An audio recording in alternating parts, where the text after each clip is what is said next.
Madison Kleinert. I chose first grade for my level and my unit is over culture. So I chose the book Celebrations Around the World by Katie Halford. And she's from the UK, graduated from university there with a degree in illustration, and she's now a full-time illustrator.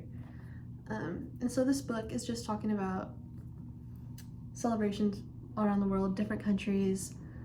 So it's like festivals, parades, just describing them so that kids will be able to understand them and appreciate different cultures. The first holiday is Chinese New Year, and it's also known as the Spring Festival. And Chinese New Year is one of the most important Chinese holidays.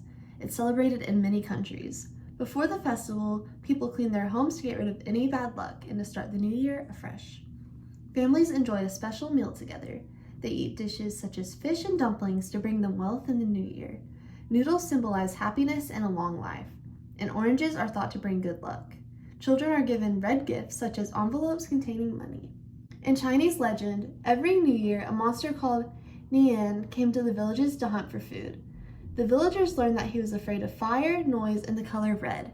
Today, people decorate their homes with red lanterns and light noisy firecrackers to scare Nian away.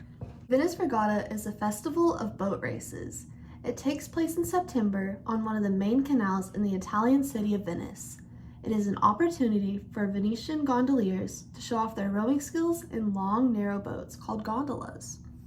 The event begins with a parade of 16th century style boats, rowed by gondoliers in traditional costumes. At the front is a splendid ship that is painted gold, which carries people dressed as the Duke of Venice, his wife, and other important officials from a long time ago. A ceremony is held at the Santa Maria della Salute church to bless the competitors and their boats. The teams competing in the regatta are also introduced to each other here. Spectators gather along the shore and on floating stands in the canal to watch the races. The races begin. They are conducted in traditional gondolas. The boats are brightly colored, so it's easy to see who is winning. Rowers compete for flags. These are red for first place, white for second, and green for third. Our last celebration is Diwali. And Diwali is the Hindu festival of lights. It's held to celebrate the victory of light over darkness and to honor the goddess of wealth, Lakshmi. It's also connected to many historic Hindu events. And the word Diwali means rows of lights.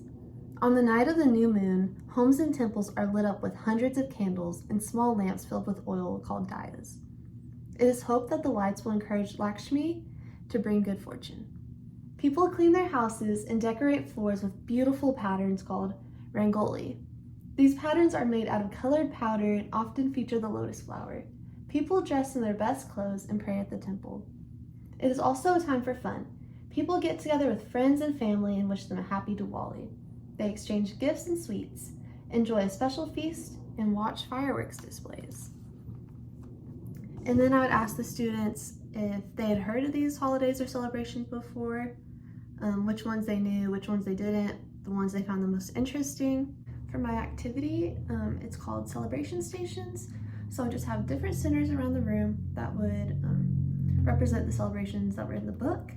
So for Chinese New Year, there would be a table decorated with red lanterns and materials for the kids to make paper lanterns and like picture demonstrations of how to do it. And then for Diwali, there would be like twinkling lights, a colorful setting, and they would be able to make their own diyas and design rangoli patterns using chalk. So that's just a few examples so that they would get to like be immersed in the different cultures to have a greater understanding. Last thing, 3 outside critiques of the book. The first one I saw was from Schloss Center Region Library, and the review talked about how there's an insufficient amount of African content in the book and how it seemed to focus on like other countries but not really African content.